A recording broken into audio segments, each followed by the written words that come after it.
አብይ አሕመድ ጥምረት ፈጢሮም ወታደራዊ ጥምረት ፈጢሮም ከጥፍኡኒ ይመጽለው ከፍርሱኒ ይመጽለው ዝብል ጥርዓን ጀሚር ኣሎ እቲ ወታደራዊ ጥምረት ዝበሎ ወታደራዊ ጽምዶ ማለት እዩ ወታደራዊ ጽምዶ ትግራይ ኤርትራ ሱዳን አምሓራ ናይ ዓፋር ሓይሊ ኮይኖም ፍላይ ሱዳን ትግራይ ኤርትራ ኮይኖም ከፍርሱኒ ይመጽለው ዝብል ጥርዓን ጀሚር ኣሎ بغالي من قدي بعل قمتشو زبهال ودي يسرحوا واتا صمدومو دار حريتهم كنا ريو مينا عند سمنا قلطاچو علن يبل كم شمعه كنم كو مينا يبل نير عبيد علمو حزن استفالالو هاغرات ጽምዶ ፈጢሮም ጥምረት ፈጢሮም ወታደራዊ ጥምረት ፈጢሮም ከጥፉን ይመጽለው ዝብል ጥርዓን ጀሚሩሎ ኣብዚ ሕዚ ክንጥንቀቀሉ ዘለና ተጽምዶ ክቅጽልሎ ኢምፓክቱ እዩ ዘርእየና ዘሎ ጽምዶ ይቀጽል ነገር ግን ሕዚ አብይ አሕመድ ክብሎ ዝኽእል ዕረቁኒ እዩ ዕረቁን እንታይ ኢሉ ለዋሃት እንዲኦም ቶም ናህና ተዓረቁ ክብልዎም ከለው እምበኣርሺ እዘው ጀሚርናዮ ዘለና ጠጠው ይበል እሞ ንግዚኡ كنصبيكم باركمو إلهم تتصبيهم اسكاب زدلادل كم غير خصبيه كامبر ابي احمد عرقي دليو مصني الكا تامن تكون كاتغاغي خلا يغاي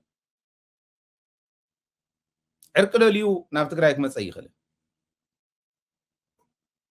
تግራይ انت زي في اس كنبر يكلن زبله حيلي كصبيكا خبتنكا نتاصمدون سلولو خطاتوا امونغوناون اتيس كعزحنكر ግዜ ንኽትህዎ ደልዩ እንተዘይ ኮይኑ አብይ አሕመድ ዕርቅ ደልዩ ክመፀኒ ኢልካ ከይትሓስብ ስለዚ ሓትት ኣሎ ኣሜሪካ ተሓቲታ እያ ኣውሮፓ ተሓቲተን እየን ሃገራት ኣውሮፓ ኣብ ቀረባ ዘለዋ ኣፍሪካን ዩኒየን ሓዊሱ ተፈላለዩ ሃገራት ኣፍሪካ እውን ተሓቲተን እየን ዕረቁን ኢሉ ከፍርሱን እዮም ዝመፁ ዘለው ኢትዮጵያ እንተይፈረሰ ተርክቡ የረዳት ያለ ኢሉ ሄይ ጠጠው በሉ ከይትኸዱ ዝብል እንተሃልዩ انتنا اسنا مجمريا مريتنا خنملسينا مريتنا بزي منم دردر علاتي ማለት ተወሰነ መዓልቲ ገደብ ይኸዋሃቦ ዘሎ እስካዕ ክንዱዚ መዓልቲ መሬትና ክንሕዝ ተዘይ ፈቂዱ ጠጠው ይንብልን ሰላም ደልየና መሬትና ግን ክነምልሲና ህዝብና አየቢድና ዝመውት ዘሎ ክብል ክኽእል ኣሎ ኣብዚ ከየግርሃኩም መጥንቃቄ ይደሊ እምበር ይመፁን ኣለዎ ሓቢሮም ዝብል ጥርዓን ይጠርዕኹም ዘሎ ትመረዳእታ ኣለና ፀኒሕና ብሙልአን زرزيرنا خن مصنينا انا سغاتلن مرحتنا لوهات يوم ፖለቲካሊውን ኢማቹር ዲዮም ማለት አነ ከም ዝኽብል ከለኹ ካሊ ገር ወስዶ ኸሊ በቃ ማለት ንዕኦም ተኸውን መንገድ እስከ ዝፈጠረሎም እንታይ ህይወም ከም ዝዕዝምዎም አይፈልጥን ሕዚ በቃ አሜሪካን የአሜሪካ አምባሳደር መጽዩ ጠጠው ክተብሉለኩም ኩናት ተሓስብለኩም ይኹም ጠጠው ብሉ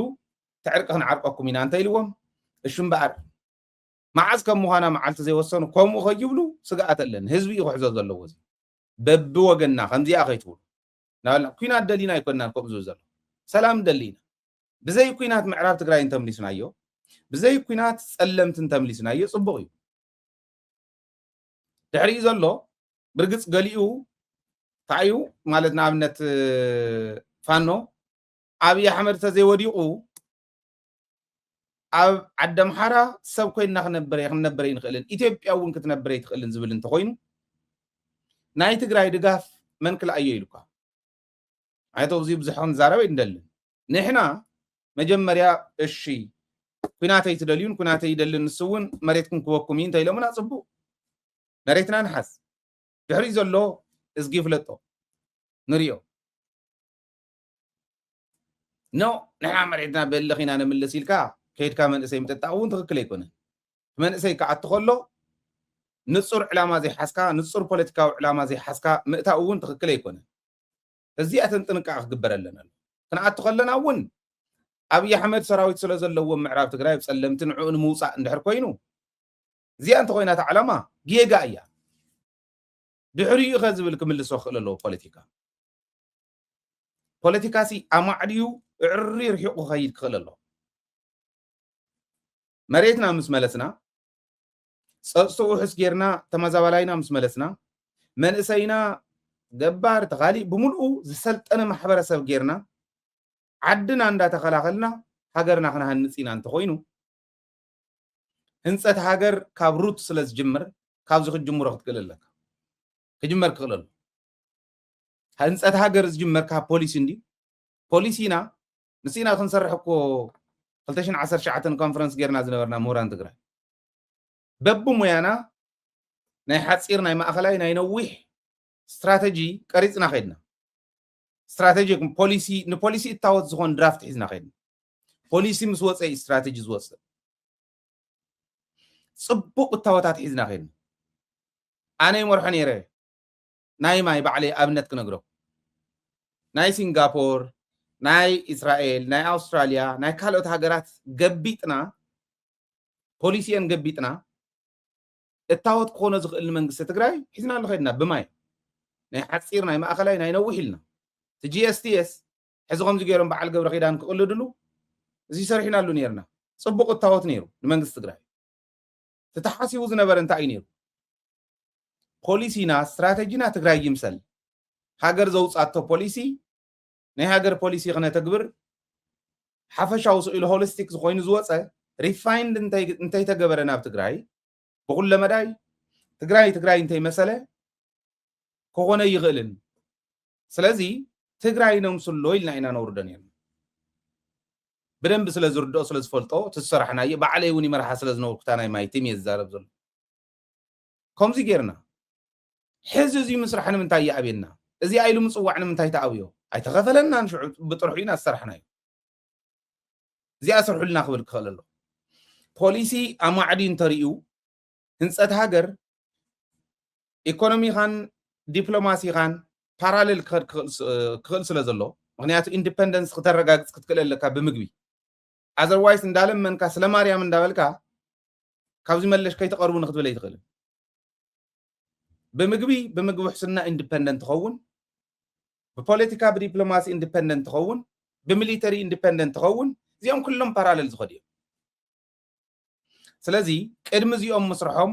ዘሊልካ ኣቶን ምዕራብ እንተኮይኑ ካብኡ ከ እንተይሉካስ መልሲ ይብልካን ነን ባዕልካ ድማ ተመሊስካ صباحن قاني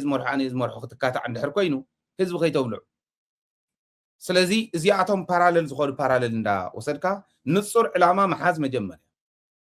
هاجركم سرتين تخوين هاجركم سرتي اذن ساعات تارجتنا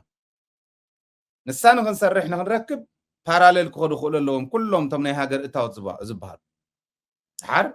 اوزن يلكم مريتكم يلن تمليس صبو يقنيلنا دحريو غربيت تسرح دو عفار كتسرح ديخا امحارة كتسرح ديخا او سودان كتسرح ديخا مس ارترا كتسرح ديخا نعنا يزملكت نعو يكون ازيوم باراليل كوسد زغل عقم زلو بوليتيكاو مرحنة لنا دي بلناني او زي انا السجد حقي حيش تازا حاشت كافتنز حمق از حاشت سلو زغونة تنبر هو حد قدم يكون بروغرام يكون زبزلو تبروغرام حزون كم قدم عقم زلو خشكركرو خلن عقم زي بلوم ناي مزانو بوليتيكا كايدو لخلو ግን ነንወይን ስለዝኾነ ድጋፍ የድልዮ ሳተሙን ድጋፍ በሮም ኮፍተ ኾለሎ ድጋፍ የድልዮሚ ኦኬ ዘይጠንከረ ሰብ ጸማሊያ ሰብ አይተደግፈኒ ልፈንጠርጠር ክብለ ይኸል አጾም ለማ የምነት አውድ ስለዚህ ድጋፍ የድልየና ይደግፉና አብዚያ በጽሕና ለና መባል كلهم دول لو مسمون تزدقفون كدقف كخلل وقف للي لذي تحاويرم مصن لو سلاز بلا ابي احمد سلاز ترعه دبلومات سمصيوم لتግራይ زحاتن تخوينو ፖለቲካና ዲፕሎማሲና ናይ ሚሊተሪ ኦፕሬሽናትና ሃገራው ባህግና ንድሕሪት ብዘይ መልስ መንገዲ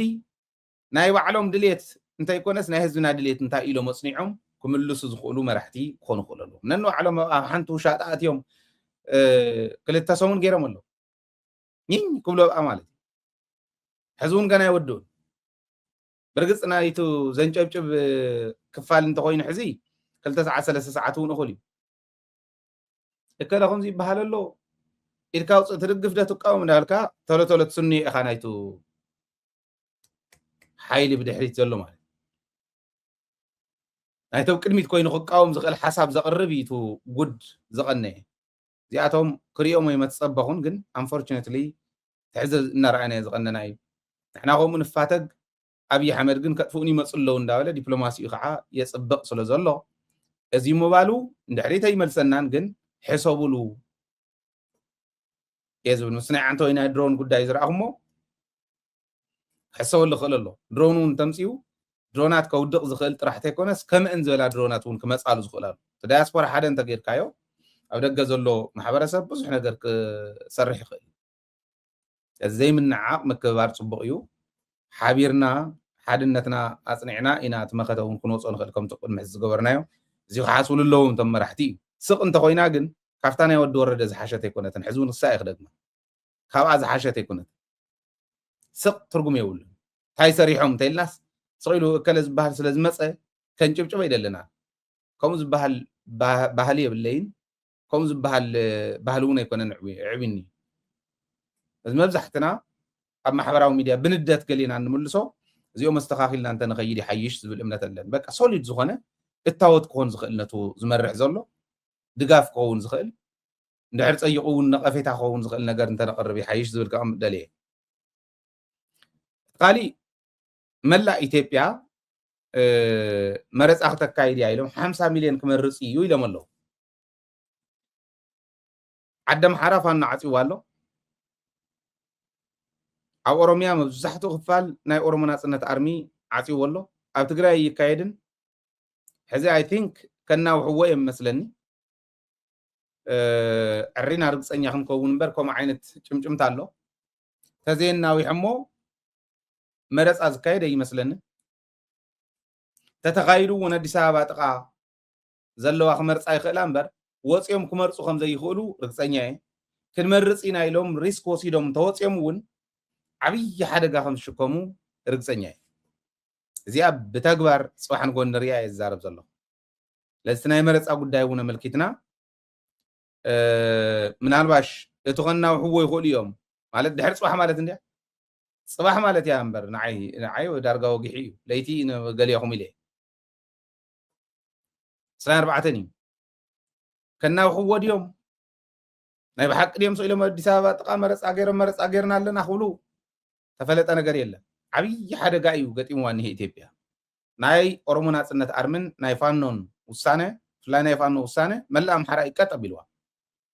ቀጥ ኢላ በቃ መረፃ ዝበሃል ኣብ ኣምሓራ ክካየድ ኣይከኣልን ማለት መኪና ካብ ኣምሓራ ምውፃእ ይከኣልን ካብ ካሊእ ናብ ኣምሓራ ምእታው እውን ኣይከኣልን ጠጠው ኣቢሎም ኣለዉ